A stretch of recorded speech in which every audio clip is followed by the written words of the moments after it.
Hello, I'm the Angry Spork. And yes, I'm still a cartoon. Don't know why, but moving on. With my long focus on the big two of comics, I have an historic tendency to overlook other publishers and their works. Much of it seemed overhyped and oversexed to me, and well, it was the 90s, who could blame me? But today, we're looking at a crossover between one character we've seen on this show before, and one that's kind of making a debut. I'm taking issue with Tomb Raider Witchblade Revisited, a title which I'll have to explain a little later. Until then, let's see if this comic makes us want to turn the page, or turn our heads.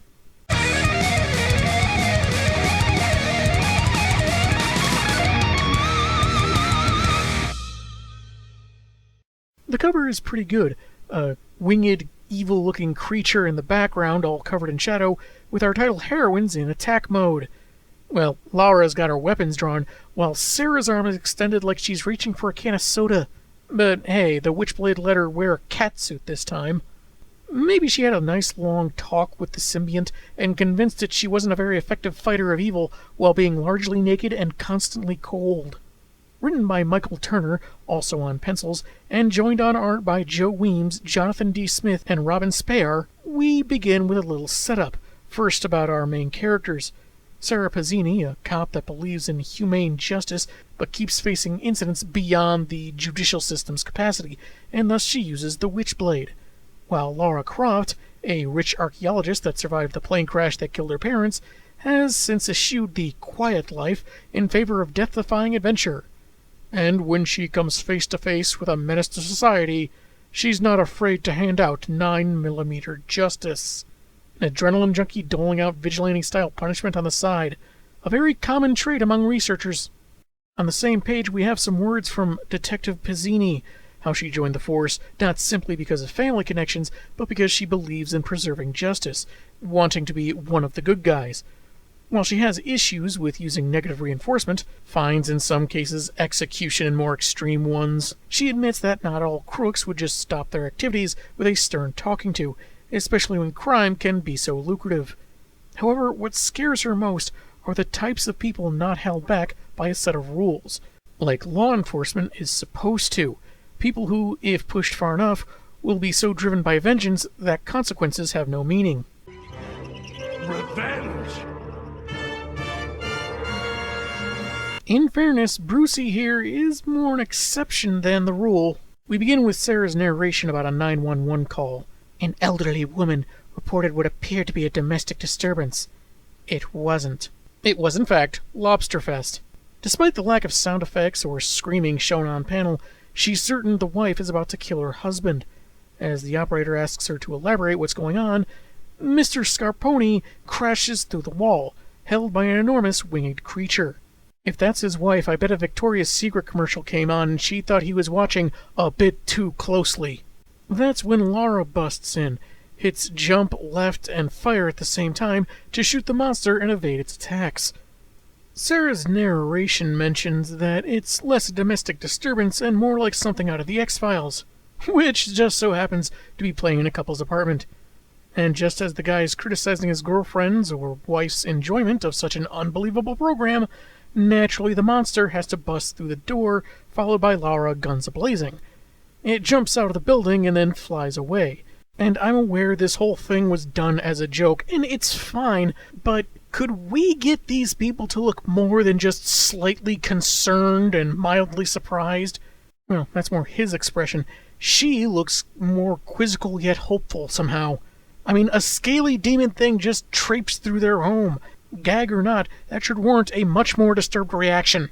Later, police have arrived and Laura, her guns confiscated, is saying she didn't kill anyone and this is a waste of time.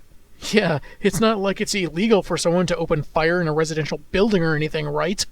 Detective Pazzini strolls in, believing Laura didn't kill anyone since it seems Vincent Scarponi, the guy from earlier, died of physical trauma.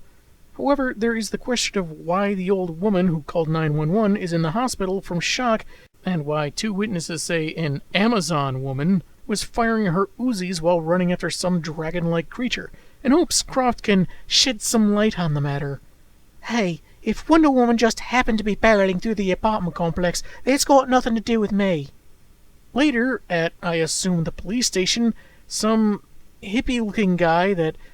Well, really, the dialogue is a bit confusing. He's using overly flirtatious language like he's hitting on Croft, then asks if she has representation, saying he has connections that pay top dollar for a jewel like her, and can get her a lot of money. Then Sarah walks in, telling Drex to nix the pimp act since she has all the information on their British guest. So, what exactly was the plan here? Have some guy pretend to be a hippie recruiter for sex workers, and that somehow was going to get her to admit what's going on? Where does this count as interrogation? Then you sprinkle the chicken liberally with Old Spice. Maybe if I read more Witchblade comics this would make more sense, but anyway. Laura asks about the watch on Pizzini's wrist, but she gears conversation back to what an armed archaeologist was doing in that building.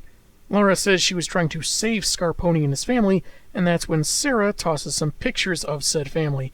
The extended family, and yeah, what the comic shows is pretty graphic. Many dismembered bodies. Basically, 7 members of this family have been killed in as many days. Some of them children, though those photos aren't depicted. Laura doesn't think they'd believe what was going on, since it's supernatural in nature, but the detective is all ears. 3 months back, Miss Croft was hired to recover an artifact, which she found in an underground tomb on a Mediterranean island. A talisman with a black pearl in the center. And no, I did not use any cheat codes to get it quicker. I killed that dinosaur with my handguns, fair and square. She traveled to the States to deliver the item to the guy who hired her, Lucas Moralto, an old friend of her dad. That is, he's just plain old.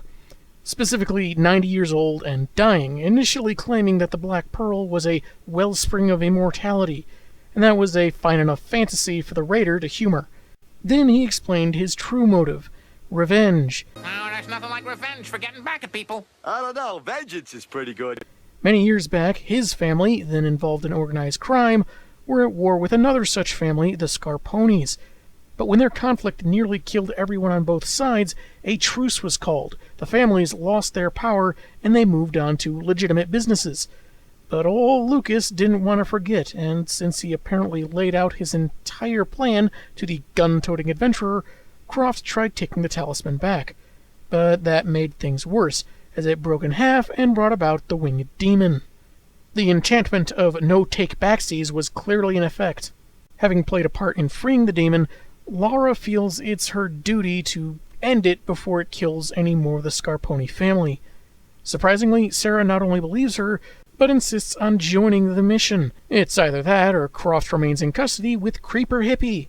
Before long, they're below Moralto's mansion in Maine, requiring the use of scuba gear to swim into the boathouse, and from there use a lift into the primary residence undetected. Fortunately, Laura happens to know he only has 3 idiot bodyguards that are easily bypassed. She offers the use of one of her guns, but the cop oddly declines. And I think this line about the scuba suit she lends Sarah being a little stretched is supposed to be a joke or a reference to something. Maybe to one of the games, but I only ever played some of Tomb Raider 2, never finished. Anywho, turns out when Croft mentioned the guards were easily bypassed, she means she'd shoot 2 of them in the head before getting out of the water. Yeah, those idiots, not expecting to be shot from the water? Huh? Pizzini isn't happy about this, but Laura says they were hired killers, and since she's seen enough loved ones die, she's okay with superseding the justice system. They make their way inside, where they split up, Laura heading upstairs, while Sarah goes to deal with the final guard, insisting both he and his boss are going to jail, where we see some of the Witchblade emerge. That's one strange cop, not even carrying a gun. How un-American of her. On the other hand, she did scarf down a fast food cheeseburger while shooting fireworks and blasting Toby Keith on the radio on the drive here, so maybe it all evens out somehow. Laura sneaks into Moralto's study, which is obnoxiously tall. I mean, forget how much of a hassle it is to clean those windows, but no way he's read a single shelf's worth of those books. Anyway, he knows she's there because, villain, and thanks her for helping get revenge for the deaths of his family, and how her father would be proud. hell no, he done went too far. Now, Lee, shoot his ass right now, Lee. Shoot his ass! She contends that the perpetrators he hates so much have been dead for a while, and now he's slaughtering grandchildren that have done nothing against him. She wants the other half of the talisman so she can get rid of the demon, but Lucas opens his shirt to reveal it's been merged with his body. More than that, he morphs into the creature before Laura's eyes. No more 90-year-old prison confined to a wheelchair and oxygen tanks. Although I do still go to bed at 5:30 and have been watching a lot of phony news shows, did you know that vaccines magnetize your pancreas so they can use 5G signals to make immigrants work for Bill Gates? Maralto attacks Croft, but Sarah comes in with a saving fire blast on a vertical 2-page spread. Both women start attacking, but feeling the archaeologist is now inconsequential, Demon Lucas knocks her aside in favor of challenging the Witchblade, which seems to irritate Sarah, because I guess they're really good friends now. He grabs her, only for the blade to explode his hand. Just as it seems Croft has disappeared, Sarah is pinned down by her foe. That hurt. Your breath hurts. I don't know squat about the Witchblade series, but I do respect a gal that faces an otherworldly menace trying to kill her with a comeback like that. Just as he's about to strike, his chest starts bleeding and he falls forward, Laura having used her knife to cut her way through him and I guess pull out the black pearl. So did he not feel any of that? Because it feels like something he'd, notice. And in the next panel, Lucas is back to normal, though looking all gray and mummified. Somehow still alive. Croft trains her gun on him, never actually agreeing to Sarah's no more killing rule, but the detective asks if more vengeance will bring back her family. Laura turns her weapon away, saying no, it won't. What does her family have to do with this? It would have made more sense if she'd asked if killing Maralto will bring back those he's already killed, since last I checked, he didn't have anything to do with the plane crash that killed Laura's parents. I guess the ambiguously stated friendship the guy had with her dad is supposed to bring all these feelings to the fore. Sarah's narration mentions that Laura took possession of the talisman halves and promised to keep the demonic influence from breaking loose again, and is certain she'll meet the interesting woman again. Pizzini also laments not being able to kill or prosecute Lucas for his crimes, since she can't prove he turned himself into a dragon and killed people on a revenge spree, and had to let him go. But she figures he'll be dead in a year, since he can barely breathe on his own. He won't fulfill his vendetta and is no longer a danger to society. Meanwhile, at the contradiction. And the comic ends with a buzz at the door of Mr. and Mrs. Antonio Scarponi, and it's none other than Lucas Maralto, saying he's an old family friend. That was Witchblade / Tomb Raider Revisited, and I found it a bit of a quick read, and while not bad, I felt it could have been better established in some areas. Before getting into that, let me just clarify what I mentioned in the intro. I kind of went down something of a rabbit hole for crossovers not involving just Marvel and DC. In scripting a review for another crossover between these two that I thought was the first, but it was actually the second, maybe the third, anyway, I looked up Tomb Raider Witchblade #1, but couldn't find any scans of it, oddly enough. But there were plenty of scans for Revisited, which I already had saved and planned to review anyway. If there's any difference between the two, I haven't found it. It could just be a special reprint due to fan demand, and those scan sites went with the newer release. It's not too outlandish, since they have individual issues for a long story, or the trade collection all in one. Either the original story became so scarce and no one ever scanned it for some reason, that only Revisited became common enough to scan, or the first entry had some error in it that people would like to forget. Like a really bad inking mistake, or a scene of someone eating pizza with pineapple on it. Now, while the story works, and we get about enough of the villain's motives as we really need, there didn't seem to be much of our heroines working together, more just working simultaneously. They don't really get to know each other or arrive at some understanding, which makes Pizzini's invoking of the late Mr. and Mrs. Croft later all the more baffling. Heck, she could have said that because of the supernatural nature of his crimes, she'd have to take Laura into custody for killing a seemingly innocent old man. Not sure how they covered up the guards she killed, though. That opening letter that mentions the detective's disdain for people who act as if the consequences have no meaning to them and have a need for vengeance. It's the kind of bad guy she fears most, and that doesn't simply apply to Moralto. It could easily apply to Lara Croft herself. But they don't really get into it. It did kind of jump around pretty suddenly a couple of times.